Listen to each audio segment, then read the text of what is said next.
Hola, buenos días a todos. El día de hoy vamos a ver la sesión clínica que tiene por nombre uso de corticosteroides en las enfermedades alérgicas. Yo soy la doctora Tania Gisela Delgado Guzmán, residente de segundo año de Alergia e Inmunología Clínica, y agradezco la asesoría de la doctora Rosa Laura Villarreal González para la realización de esta presentación.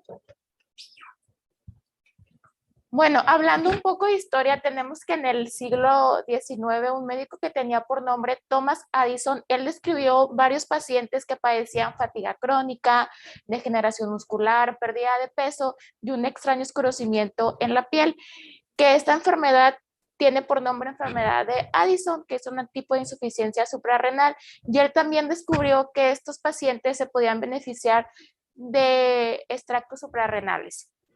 Posteriormente, en el año 1946, un científico que tenía por nombre Edward Calvin Kendall, él aisló 4 componentes esteroidales de extractos suprarrenales, los cuales denominó compuestos A, B, E, F, que posteriormente el compuesto E es el cortisol, el cual se sintetizó, o sea, se descubrió por el médico que tenía por nombre Sarret.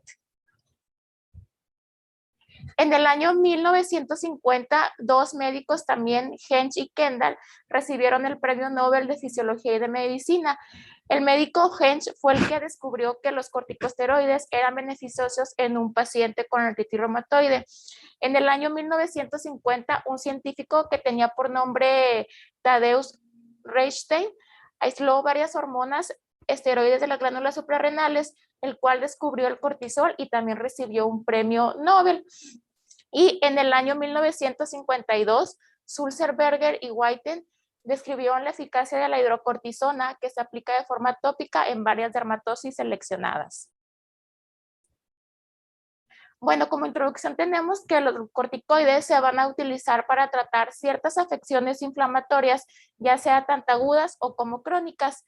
Estos van a tener potentes efectos antiinflamatorios e inmunoduladores, sobre todo en la actividad y la supervivencia de las células inmunitarias y los tejidos no linfoides.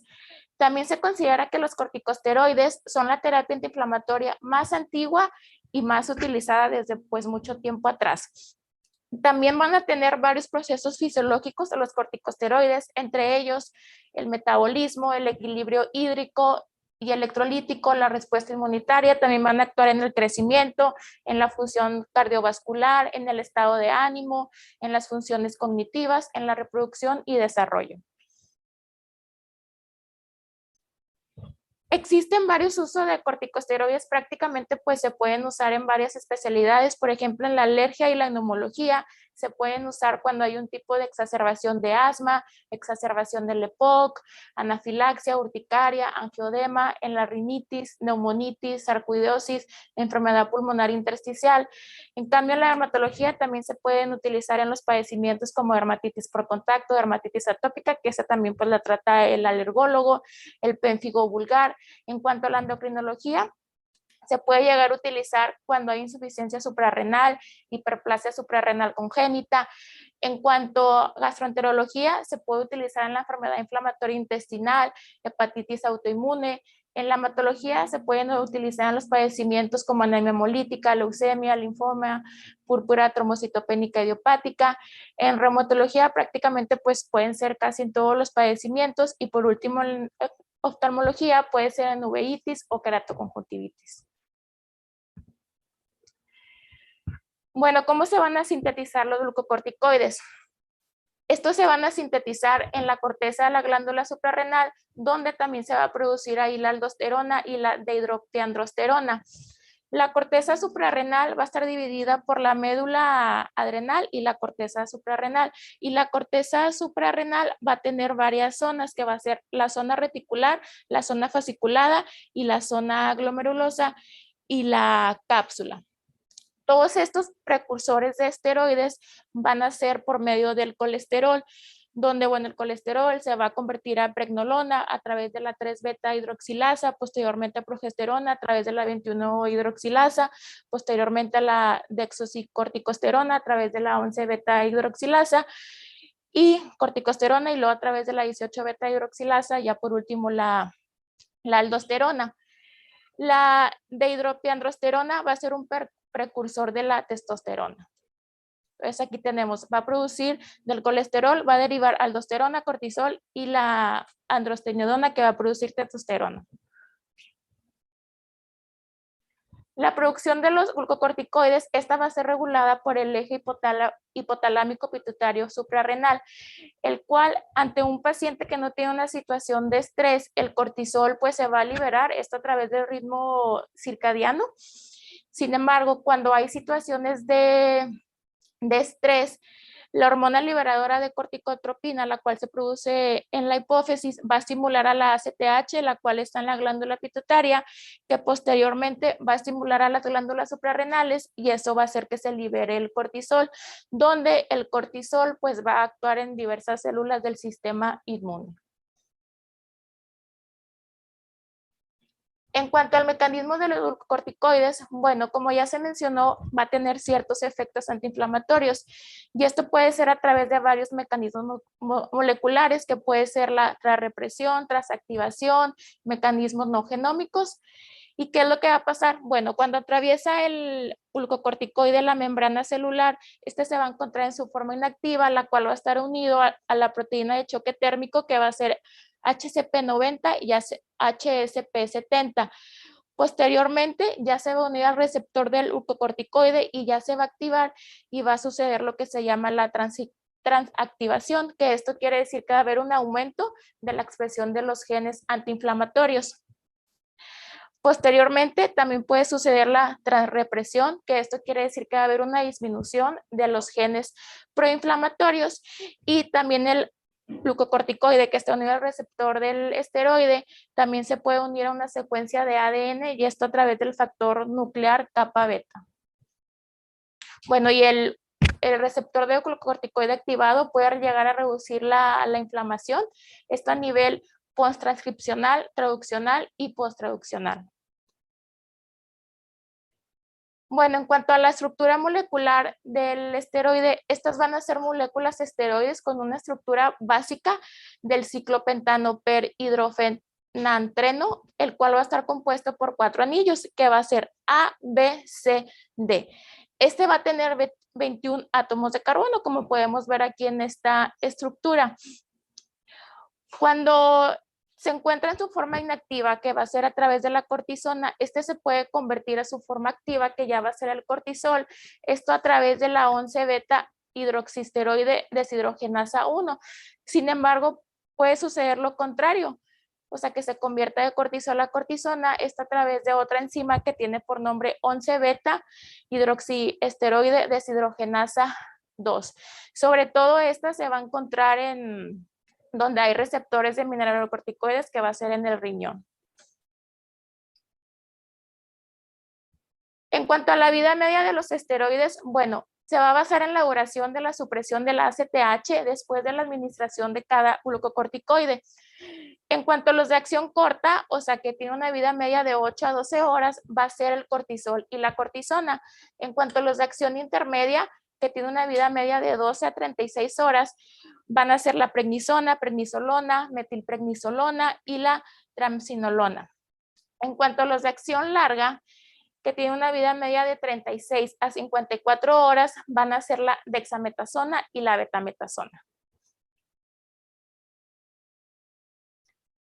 Los esteroides van a tener prácticamente pues muchas funciones antiinflamatorias y esto va a ser por medio ya que van a reducir las citocinas, la interleucina 1, 2, 3, 4, 5, 6, 8, el factor de necrosis tumoral, el interferón gamma y también el factor estimulante de granulocitos y macrófagos.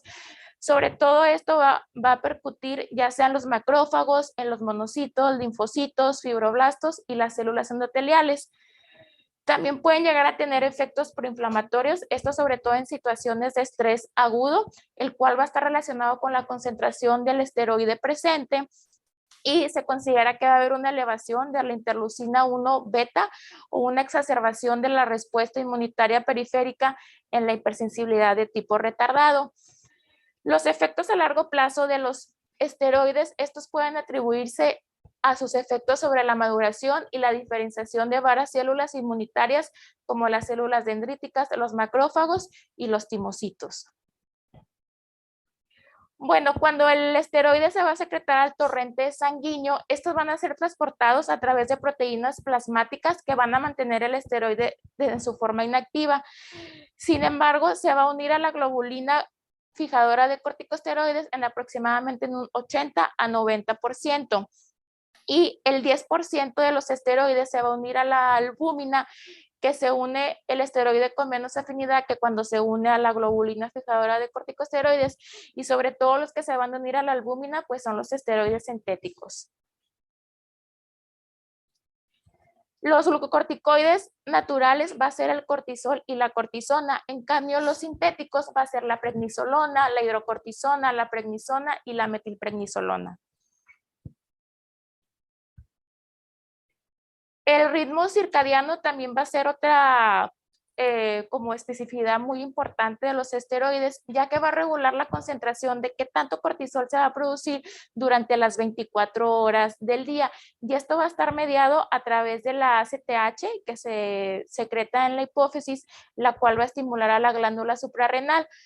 Entonces, en un paciente sano, la producción diaria de cortisol va a ser 10 miligramos. Sin embargo, cuando hay una situación de estrés, esta puede llegar a aumentar hasta 400 miligramos. Y va a haber un pico de cortisol a las 6 de la mañana y a las 9 de la mañana, como podemos ver aquí. Y el cortisol va a disminuir en la tarde a las 8 de la tarde y a las 2 de la madrugada, como podemos ver aquí, que hay una reducción del cortisol. La administración de los corticosteroides también va a ser de gran importancia. Esto pues dependiendo del tratamiento que va a dar el médico y qué tanto quiere dejar el corticosteroide. Puede ser ya sea que sea parenteral, oral, de forma inhalada, de forma tópica o de forma intranasal. Y vamos a empezar a ver los corticosteroides orales. Bueno, se considera que la administración oral es la forma más común, sobre todo cuando hay un padecimiento crónico.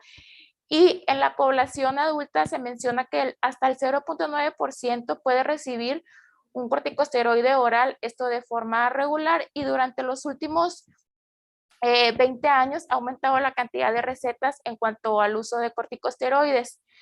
Es por eso que la dosis de corticosteroides se debe usar a la dosis más baja y también durante el menor tiempo posible, pues esto para evitar todos los efectos secundarios que pueden conllevar.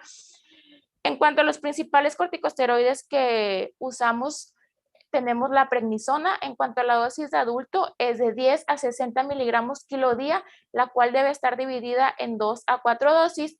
También se pueden usar dosis bajas de 2.5 a 10 miligramos por día o dosis altas de 1 a 1.5 miligramos kilo día.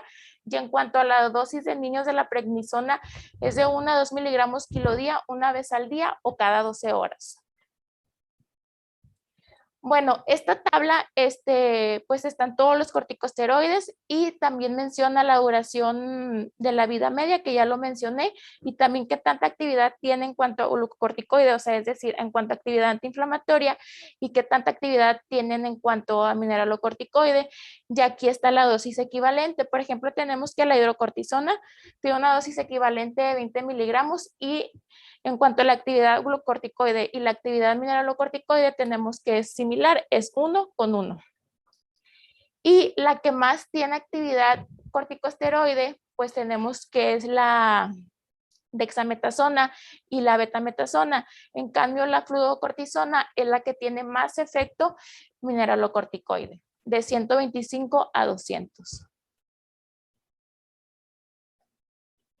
Hablando de los efectos adversos, pues como ya sabemos, aunque los esteroides pues tienen un gran beneficio terapéutico, también pueden llegar a tener una gran cantidad de efectos adversos. Y esto se va a relacionar pues con la dosis promedio, con la duración acumulada, dependiendo del tratamiento que tenga el paciente. Y entre más efectos adversos va a haber con dosis más altas y pues también con su uso crónico. Se menciona que los corticosteroides sintéticos como la prednisona, metilprednisona, dexametasona y betametasona van a tener más efectos cuchinoides y supresión de la función del eje hipotálamo pituitario suprarrenal. Sin embargo, tienen poco efecto mineralocorticoide, androgénico o estrogénico. Uno de los efectos adversos puede ser osteoporosis, la cual se considera que el tratamiento de corticosteroides puede llegar a ocasionar un tipo de osteoporosis secundaria. Y esto puede ser desde la exposición prolongada a dosis bajas de 2.5 a 5 miligramos de prednisona. Es un riesgo para fracturas vertebrales o de cadera. ¿Y por qué va a suceder la osteoporosis en estos pacientes? Ya que va a haber una inhibición de la función de los osteoblastos, el cual se considera que es el efecto de los esteroides en el metabolismo óseo, lo que va a hacer que haya una disminución de la formación ósea. También se va a reducir la absorción intestinal de calcio. Y los pacientes que toman 5 miligramos o más de prednisona, esto durante 3 meses, uso equivalente por día, deben recibir suplementos de calcio y de vitamina D. Otro efecto adverso sería la osteonecrosis, lo cual los corticoides se considera la principal causa no traumática, y también que el 40% de los pacientes pueden llegar a presentar este tipo de padecimiento. Puede haber también diabetes o hiperglicemia. Se considera que es la causa más común de diabetes mellitus, la cual va a ser inducida por fármacos. También los corticosteroides pueden llegar a aumentar la resistencia a la insulina, sobre todo en pacientes que padezcan diabetes mellitus. Y también se considera que va a haber un mayor nivel de glucosa postprandial.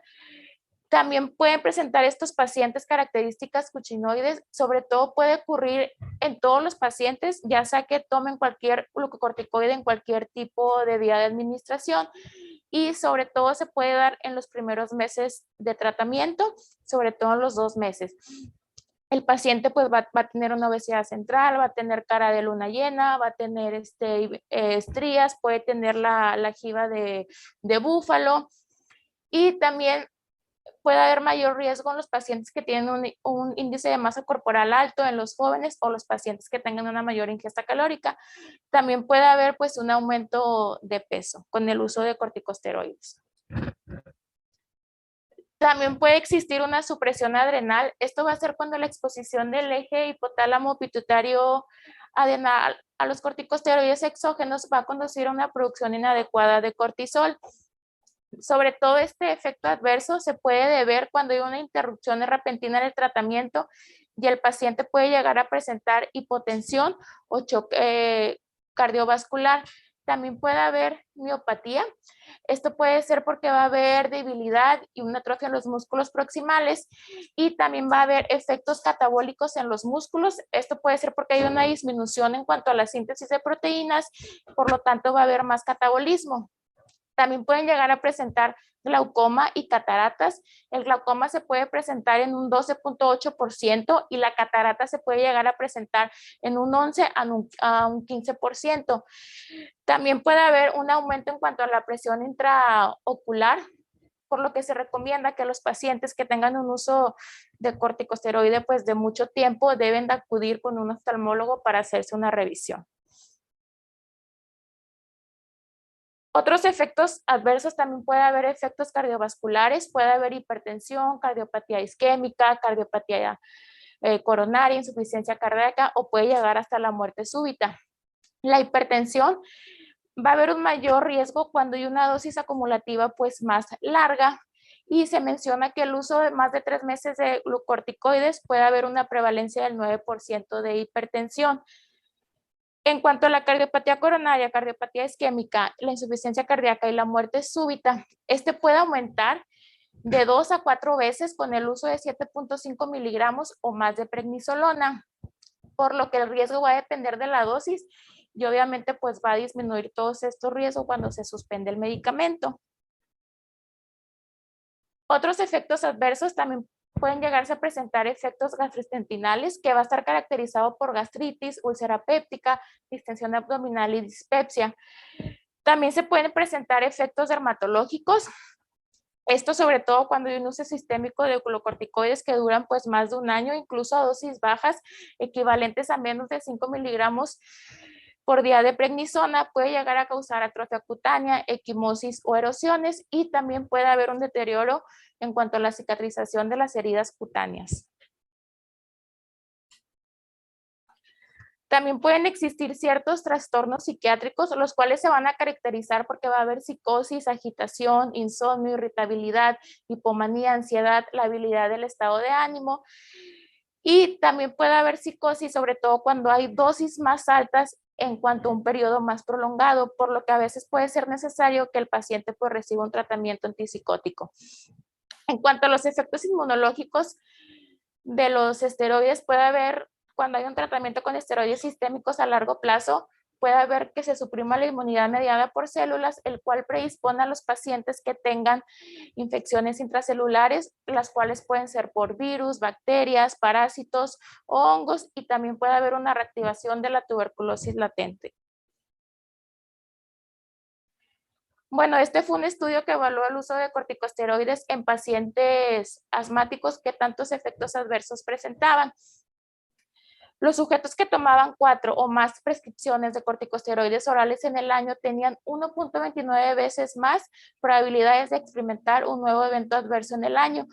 Como podemos ver aquí, los que tomaban más de 4 ciclos de corticosteroides presentaban sobre todo más osteoporosis, hipertensión, obesidad, diabetes mellitus tipo 1, cataratas, dislipidemia, úlceras gastrointestinales y fracturas y tuberculosis. Y también pues había glaucoma, necrosis avascular y síndrome metabólico.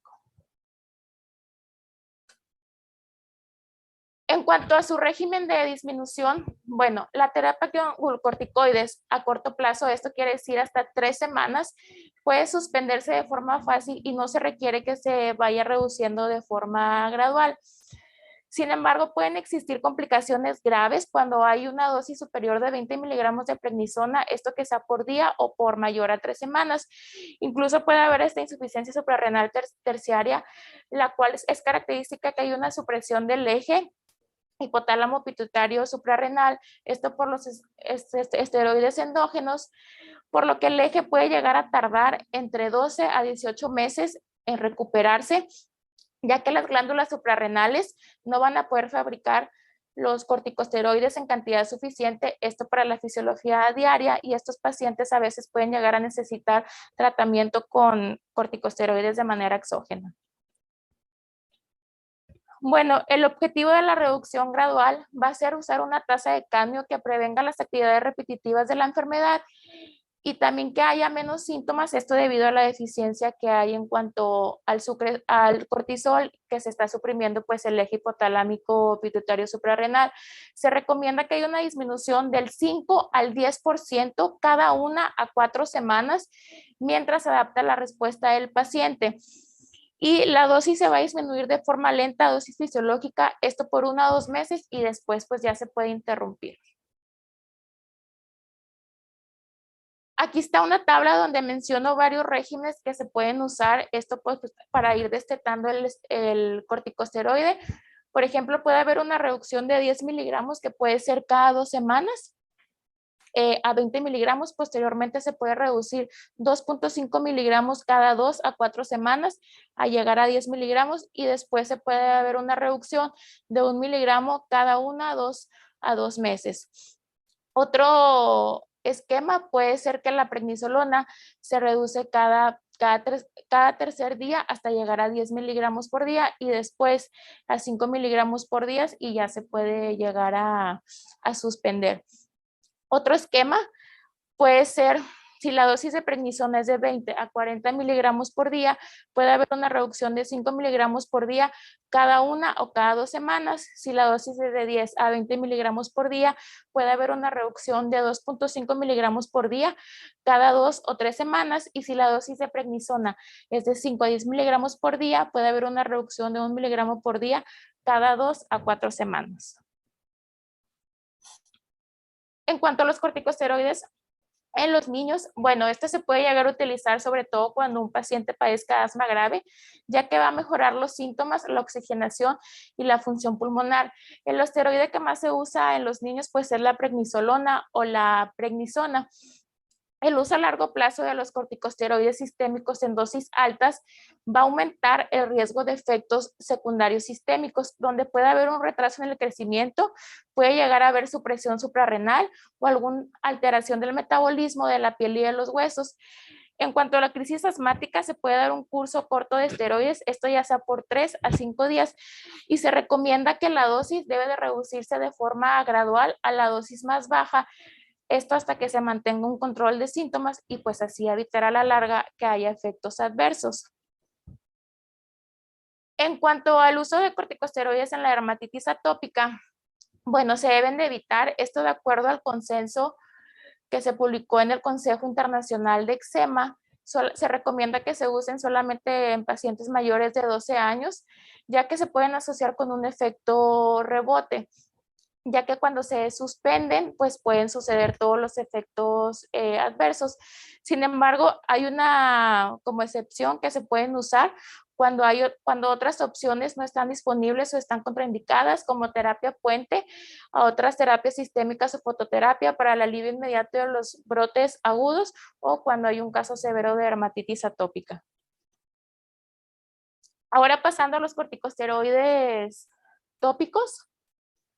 Bueno, los corticosteroides tópicos van a jugar un papel muy importante en el tratamiento de muchas afecciones dermatológicas y estos están recomendados por la FDA y están indicados para el uso de presentaciones inflamatorias y pruriginosas de afecciones dermatológicas. Pueden tener efectos antiinflamatorios, antimitóticos e inmunosupresores.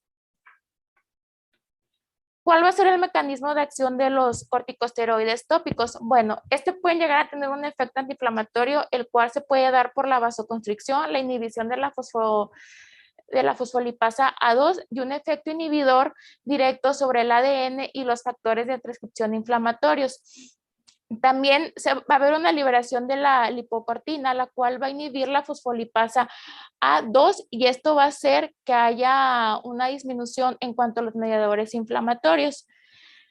También los corticosteroides pueden llegar a aumentar la expresión de genes antiinflamatorios y va a disminuir la expresión de genes proinflamatorios.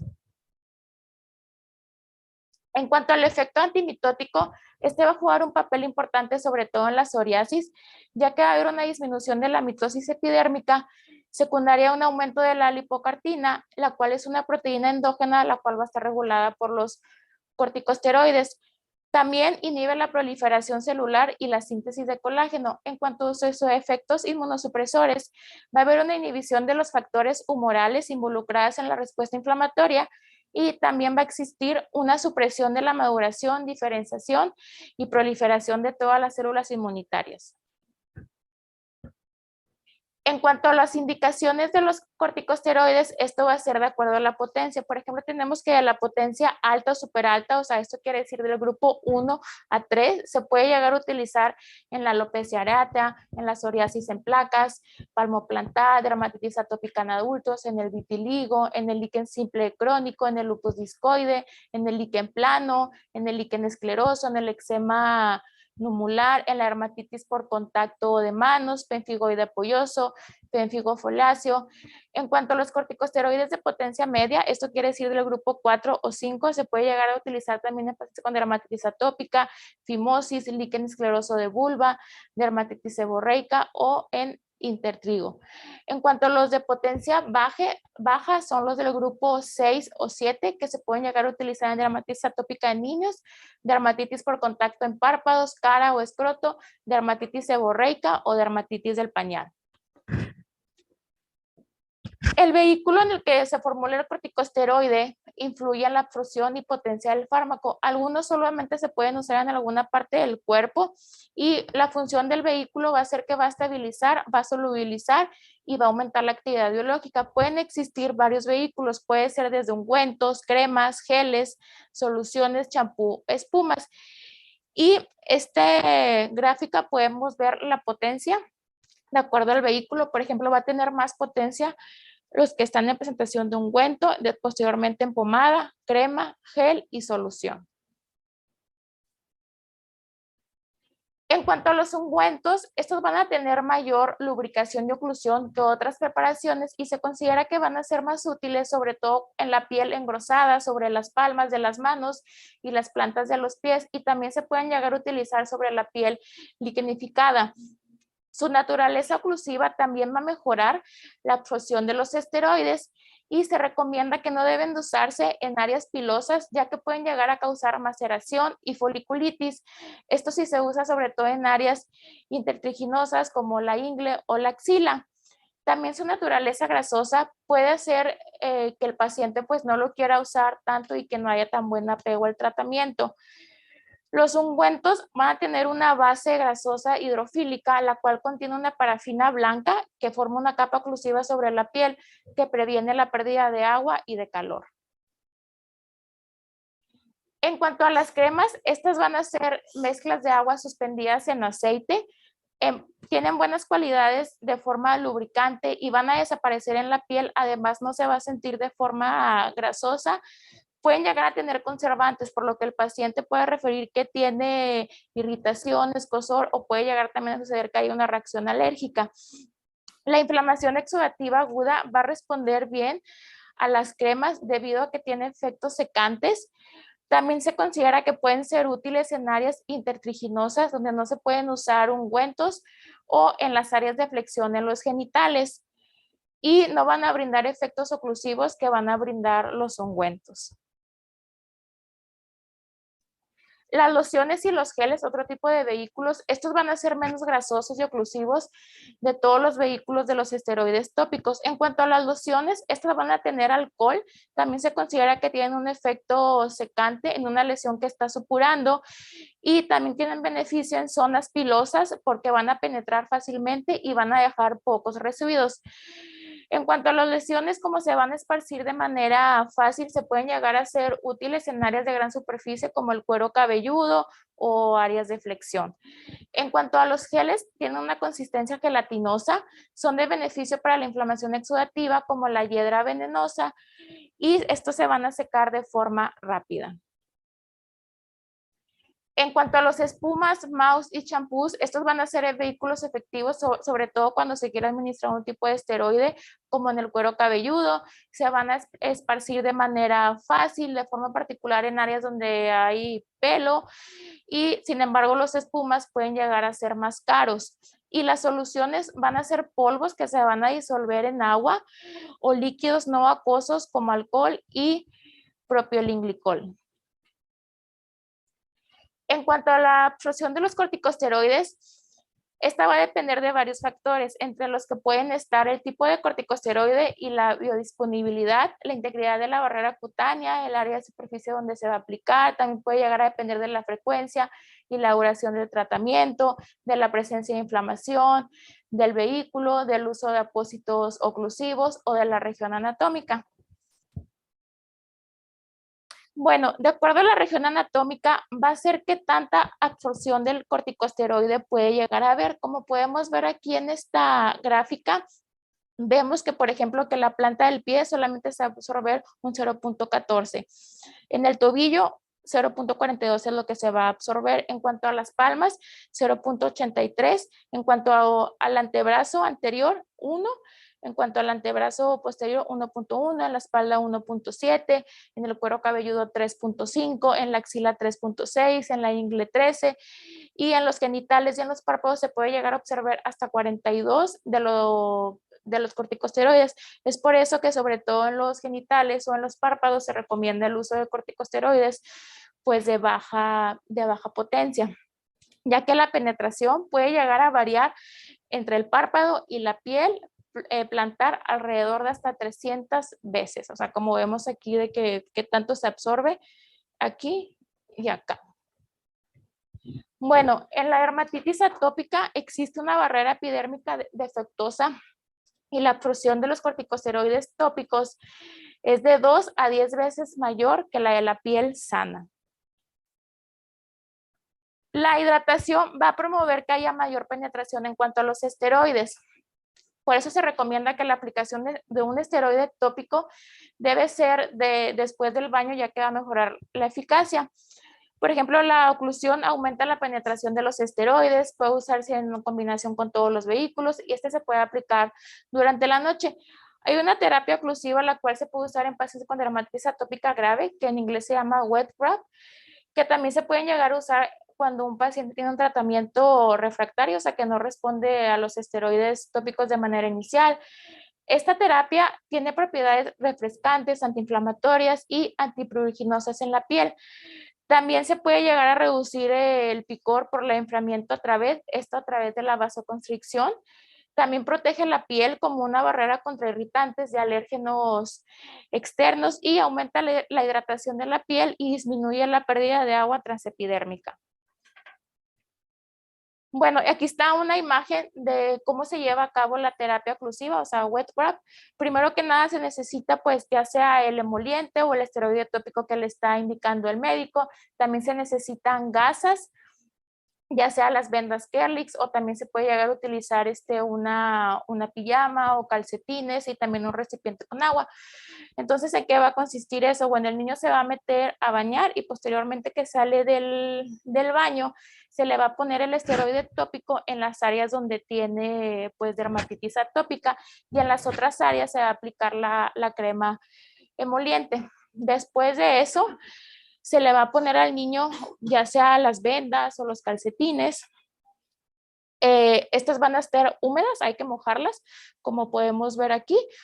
Y después de que ya se le puso, pues ya sea todas las vendas, o los calcetines o la pijama, ahora sí se le va a poner otra pijama, pero esta debe de estar seca.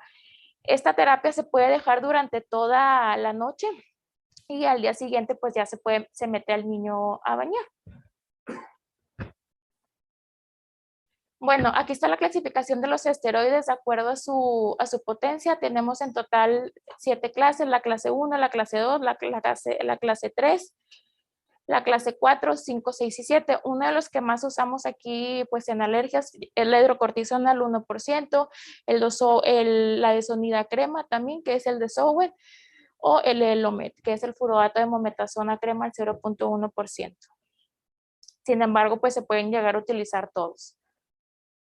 En cuanto a la duración del tratamiento, se recomienda que el corticosteroide debe de aplicarse de 1 a 2 veces al día y la administración de manera pues más frecuente no va a brindar un mejor resultado.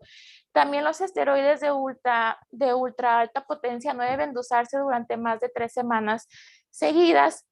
Y se menciona que las dermatosis faciales, intertriginosas y genitales deben de tratarse durante ciclos cortos, esto ya sea durante 1 a 2 semanas, y se recomienda los corticosteroides tópicos de potencia baja a media, ya que en estas áreas son más susceptibles a que pueden llegar a presentar eventos adversos como atrofia, telangiectasias o erupción acneiforme.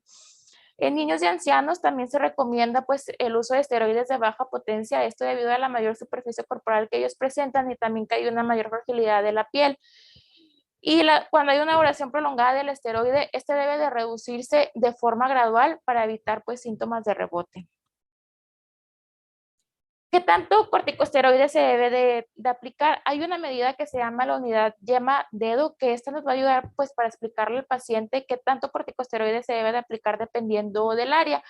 Una unidad de la yema-dedo es la cantidad de ungüento exprimido de un tubo de una boquilla de 5 milímetros de diámetro que se aplica desde el pliegue distal de la piel hasta la punta de la cara palmar del dedo índice, como podemos ver aquí, que esto equivale pues a 0.5 gramos. Y en esta imagen podemos ver, dependiendo de la edad y del área que se va a aplicar el paciente el corticosteroide, es la unidad dedo de corticosteroide que se va a aplicar. Por ejemplo, en un adulto, si se va a aplicar en la cara y en el cuello, va a necesitar 2.5 unidades. Si es en los brazos, 3 unidades. Si es en el tronco, o sea, ya sea tronco anterior y tronco posterior, va a necesitar 7 unidades. Y si es en ambas manos, solamente con una unidad es suficiente para que se pueda aplicar el paciente. En las piernas son 6 unidades y en los pies son 2 unidades. Obviamente, pues entre sea niño, las unidades pues van a ir disminuyendo. Como podemos ver aquí, en un infante de 3 a 6 meses, prácticamente pues cara, cuello es una unidad, brazo una unidad, la frente, la espalda 1 unidad y la espalda posterior 1.5 unidades y las piernas 1.5. Bueno, en cuanto a los corticosteroides tópicos en los adultos, lo que se recomienda, por ejemplo, de mediana potencia se pueden llegar a usar en el tronco, brazos y piernas. Los de alta potencia se pueden llegar a usar en el tronco, entre brazos y piernas y la piel gruesa. En cuanto a los de muy alta potencia, las regiones hiperkeratosis como palmas y plantas y cuando hay algún tipo de lesión grave. En cambio, los de baja potencia se recomiendan para la cara, los sitios de flexión y el área genital. Bueno, en cuanto a los corticosteroides tópicos en niños, cuando se recomienda el uso de corticosteroides tópicos de baja potencia, ya sea el grupo 4 a 7, y lo que ya se dijo, que no se pueden usar en niños menores de 12 años, sobre todo los corticosteroides tópicos potentes o superpotentes. Sin embargo, puede haber excepciones cuando hay dermatitis inflamatorias muy graves, como puede ser psoriasis, dermatitis atópica grave, y se puede justificar su uso para cursos cortos. Esto pueden ser hasta 2 semanas de corticosteroides tópicos más potentes del grupo 1 al grupo 3. En cuanto a la crema de fluticasona al 0.05%, esta puede estar aprobada para su uso a corto plazo en niños mayores de 3 meses y también la crema de pomada de mometasona está aprobada para niños mayores de 2 años, los cuales se pueden usar una vez al día, esto en caso de que haya brotes. Y aquí en esta imagen podemos ver los corticosteroides de acuerdo a su potencia que se pueden llegar a usar en un niño. Por ejemplo, en los párpados, pues se recomienda corticosteroides de baja potencia. Igual en la cara, o también se puede llegar a usar el tacrolimus. En cuanto al tronco y las extremidades, se recomienda corticosteroides de baja a alta potencia. También se puede llegar a usar el tacrolimus. En cuanto a las palmas, se puede usar corticosteroides de mediana potencia a alta potencia, y cuanto a los corticosteroides de baja potencia, pues se recomiendan las áreas genitales. En cuanto a los efectos adversos, bueno, el uso prolongado de esteroides tópicos puede llegar a causar efectos secundarios y esto se puede deber al uso del esteroide menos potente durante el menor tiempo posible. Los niños pueden ser más propensos a presentar eventos adversos y esto también puede ser porque tienen mayor proporción de superficie corporal total con respecto al peso corporal, alrededor de 2.5 a 3 veces la de los adultos. En condiciones normales, solamente el 1% de los esteroides que se aplica es el que se va a absorber en la piel. En cuanto a los principales eventos adversos, puede haber atrofia, que prácticamente se pueden llegar a presentar con cualquier tipo de esteroide tópico que se está usando, aunque puede variar el grado que se va a presentar. Se va a caracterizar porque va a haber mayor, como podemos ver en esta foto, va a haber mayor transparencia, también brillo de la piel, también pueden llegarse a presentar estrías. La atrofia se va a causar porque hay una inhibición en cuanto a la síntesis de colágeno y las áreas intertriginosas van a ser más susceptibles. Esto puede ser porque la piel es más delgada, hay mayor humedad y la temperatura está de forma elevada. En cuanto a las telangiectasias, estas van a estimular las células endoteliales microvasculares dérmicas humanas, lo que va a llevar a la aparición de las telangiectasias y va a haber una dilatación anormal de los vasos capilares y las arteriolas. Otro evento adverso que se puede llegar a presentar son las estrías, las cuales van a ocurrir debido a que hay un daño de la dermis. También se van a desarrollar por inflamación y edema seguido de depósito de colágeno en las líneas de estrés mecánico y van a ser un tejido cicatrizal, por lo que estas van a ser permanentes, o sea, pues no se van a quitar. La rosácea por esteroides también se puede llegar a presentar. Esta es porque la dermatosis en la cara van a ser más sensibles a los esteroides y no requieren formulaciones potentes y puede ocurrir por el uso prolongado de los esteroides tópicos o como un fenómeno de rebote, esto cuando se suspenden. En cuanto al acné, bueno, los esteroides tópicos pueden inducir de forma rápida una erupción acneiforme, la cual en un principio se puede ver que los pacientes van a mejorar en cuanto a las pápulas y las pústulas inflamatorias. Sin embargo, con el uso crónico de esteroides, pues es común que se pueda presentar acneiforme, acneiforme por esteroides. En cuanto a la dermatitis perioral, se considera que es una erupción facial que ocurre en mujeres y esta va a estar compuesta por pápulas y por pústulas foliculares sobre un fondo eritematoso que va a comenzar con una distribución perioral. Va a ser más frecuente sobre todo en mujeres jóvenes y va a ser por el uso prolongado de corticosteroides potentes en la cara. Como podemos ver en esta imagen, es una mujer con dermatitis atópica, la cual presenta pues eritema facial. También podemos ver que aquí ya se ve atrofia y pues tiene arrugas en los párpados. Otros efectos adversos puede ser la adicción de corticosteroides, el cual el uso continuo e involuntario de corticosteroides tópicos potentes aplicados de forma sobre todo en la cara. Los pacientes se pueden llegar a volver adictos, esto por la preocupación de que el acné rosácea, la dermatitis perioral puede llegar a aparecer de nuevamente. También puede haber hipertricosis, esto sobre todo va a ser un poco común, va a ser más frecuente en mujeres que en niños y se debe al uso de esteroides de super alta potencia en la cara. También puede llegar a existir hipopigmentación, sobre todo va a ser más evidente en la gente que tenga un tono de piel oscura, pero puede llegar a ocurrir en cualquier tipo de piel. La repigmentación a menudo va a ocurrir después de suspender el uso de esteroides y también puede haber hiperpigmentación. También pueden llegar a existir efectos adversos sistémicos. Uno de los principales puede llegar a ser la supresión del eje hipotálamo hipófisis suprarrenal, donde van a existir varios factores de riesgo para que se pueda dar esto. Puede ser que se use corticosteroides de alta potencia, el uso crónico, el tratamiento en grandes áreas, la alteración en la barrera epidérmica o el uso pues de forma frecuente y prolongada en niños. Por ejemplo, 2 gramos por día de clobetasol, que es la crema al 0.5%, va a causar una disminución del nivel de cortisol matutino después de que solamente se está usando por unos días. Y puede haber también un síndrome de Cushing iatrogénico, el cual se asocia pues con el uso de corticosteroides tópicos de forma prolongada. Otros eventos adversos sistémicos que pueden llegar a presentar puede ser crisis de Addison, retraso del crecimiento de niños, hiperglicemia, cataratas posterior, subcapsular y glaucoma. Este es un reporte de caso de un niño de 3 meses, el cual presentó síndrome de Cushing, aparentemente por el uso crónico de clobetasol, que la mamá lo usaba en el área del pañal. Como podemos ver en esta imagen, pues tiene la fascia de cara de luna llena y pues tiene obesidad. En cuanto al uso de corticosteroides en el embarazo, bueno, se recomienda que se deben de usarlos de potencia leve a moderada, ya que puede aumentar el riesgo de bajo peso al nacer con el uso de corticosteroides tópicos potentes o muy potentes cuando estos se usan durante el embarazo. Sin embargo, salió un artículo el cual se publicó en JAMA en el 2021, donde evaluaron el uso de corticosteroides tópicos en el embarazo, el riesgo de que presente el bebé bajo peso gestacional y peso bajo para la edad, donde ellos encontraron que no hubo una asociación entre el uso de corticosteroides tópicos durante el embarazo y tampoco hubo un mayor riesgo de peso bajo para la edad gestacional o bajo peso al nacer. Digo, pequeño para la edad gestacional. En cuanto a los corticosteroides inhalados, que también pues los usamos de forma muy frecuente, prácticamente pues todos los días aquí en la consulta, como ya sabemos, son la terapia de primera línea para el uso de asma persistente y se pueden llegar a usar en pacientes de todas las edades.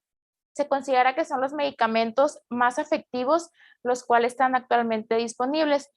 ¿Y qué es lo que va a pasar? Bueno, entonces el paciente va a inhalar el esteroide inhalado. Después va a haber un depósito orofaringio del 20 al 82%, va a suceder la deglución y posteriormente va a haber una absorción gastrointestinal y va a pasar a un metabolismo hepático. Sin embargo, no todo se puede llegar a metabolizar en el hígado, por lo que es cierto puede llegar a pasar a la circulación sistémica, donde posteriormente va a llegar al pulmón y va a suceder lo que es la explosión pulmonar y va a haber un depósito pulmonar aproximadamente entre el 11 y el 60%. Y cuando se encuentran en la circulación sistémica pueden llegar a suceder los efectos secundarios sistémicos. Bueno, esta tabla evalúa ciertos glucorticoides inhalados donde podemos ver la biodisponibilidad oral y el depósito pulmonar.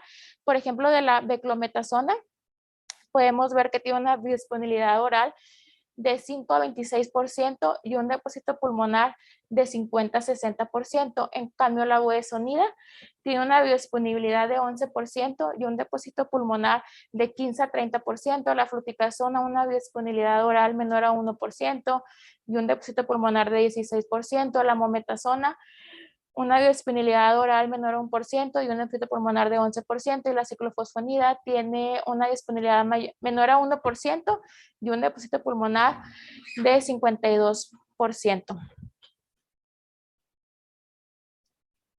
Bueno, en cuanto al depósito pulmonar, este va a mostrar la cantidad de fármaco el cual va a llegar al pulmón y explica la cantidad que ejerce que va en el sitio de la inflamación. Entonces se recomienda que haya un mínimo depósito orofaringio y un máximo depósito pulmonar. Existen varios factores que pueden llegar a influir en cuanto al depósito pulmonar, que pueden ser las propiedades físicas del agente, el tamaño y la forma de las partículas del fármaco inhalado, la administración del dispositivo que se está usando o la técnica que está usando el paciente. Por lo que las vías respiratorias más pequeñas pueden llegar a obstruirse esto de forma muy fácil, por lo que es importante llevar partículas más pequeñas a estos sitios. Los porcentajes de depósito pulmonar de diferentes inhaladores pueden llegar a ser los siguientes. Por ejemplo, un inhalador de dosis medida va a haber un depósito pulmonar de 10 a 15%, en cuanto a inhalador de polvo seco con disco, un depósito pulmonar de 14 a 20%, con inhalador de dosis medida con espaciador de 15 a 25%, con el tubo Heller 20 a 30%, y con el hidrolofuroalcano puede haber un depósito pulmonar del 60%. Los inhaladores de dosis medidas van a ser propulsores y van a contener surfactantes y lubricantes. Estos son más nuevos ya que usan propulsores de hidrofluoroalcano como vehículo y el fármaco se puede llegar a disolver o se va a suspender en una solución. En cambio, los inhaladores de polvo seco, estos no van a estar basados en propulsores y van a contener partículas sólidas, por lo que el paciente va a controlar la inhalación, aunque la función pulmonar puede llegarse a afectar por el depósito. Y la solución de hidrofluoroalcano va a contener partículas mucho más pequeñas de 1 a 2 milímetros. Micras. En cuanto a los eventos adversos, pues prácticamente pues van a ser los que ya mencioné anteriormente. Puede haber una disfunción en cuanto al eje hipotalámico pituitario suprarrenal, también puede haber efectos oculares, puede haber diabetes, puede haber osteoporosis, puede haber un retardo en la velocidad de crecimiento, sobre todo en los niños, y también pueden ser más frecuentes infecciones respiratorias. También pueden llegarse a ver efectos en la cavidad oral, como puede ser disfonía o candidiasis. Sin embargo, la disfonía pues se va a quitar cuando se suspende el tratamiento.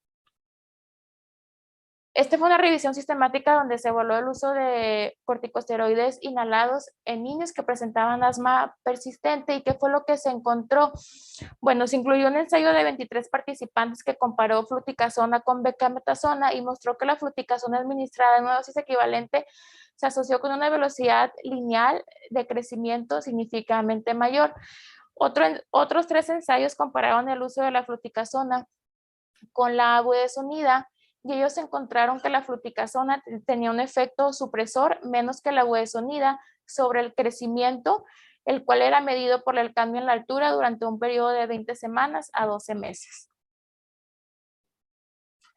Los efectos supresores del crecimiento de los corticosteroides inhalados van a estar mediados esto por la acción sobre los osteoblastos, ya que va a reflejar una supresión en cuanto al colágeno tipo 1 y tipo 2, y se menciona que puede haber un retraso en el crecimiento en niños que han usado el corticosteroide inhalado, esto por más de 12 meses.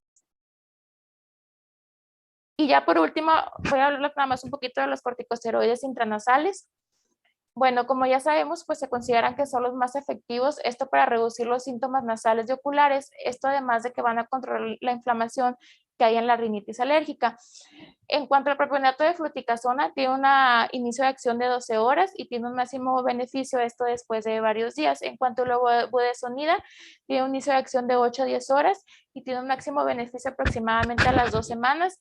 En cuanto a la mometasona, tiene un pico de acción a las 11 horas, sin embargo, va a haber un máximo beneficio de 1 a 2 semanas después de que se inició el tratamiento. La ciclosonida tiene un pico de acción a la hora, sin embargo, se puede observar el máximo beneficio a la 1 o a las 2 semanas. Este fue un estudio que evaluó el uso de clometasona intranasal para ver qué tanto afectaba en cuanto al crecimiento en los niños. ¿Y qué fue lo que se encontró? Bueno, es un estudio multicéntrico de propionato de beclometasona, el cual se realizó en los Estados Unidos, donde se evaluaron a 100 niños prepúberes de 6 a 9 años, los cuales tenían rinitis alérgica perenne, los cuales fueron tratados 2 veces al día con 168 miligramos de propionato de beclometasona placebo, esto durante 12 meses. Y lo que se encontró fue que hubo un cambio de altura a los 12 años, a los 12 meses, perdón, el cual fue de 5 centímetros en niños con tratamiento y 5.9 centímetros del grupo placebo, como podemos ver aquí en esta gráfica. Y ya como conclusiones personales, el uso de corticosteroides sigue siendo un fármaco de gran utilidad en ciertos padecimientos alérgicos, por lo que es de gran importancia conocer su mecanismo de acción, así como sus efectos adversos. Los corticosteroides tópicos se deben utilizar con cautela, sobre todo en los niños, debido a los efectos adversos y superficie corporal. La cantidad de esteroide que el paciente debe de aplicar en un área particular se puede determinar utilizando el método de la unidad de la punta dedo, por lo que se debe explicar y verificar que el paciente pues lo está usando de manera adecuada.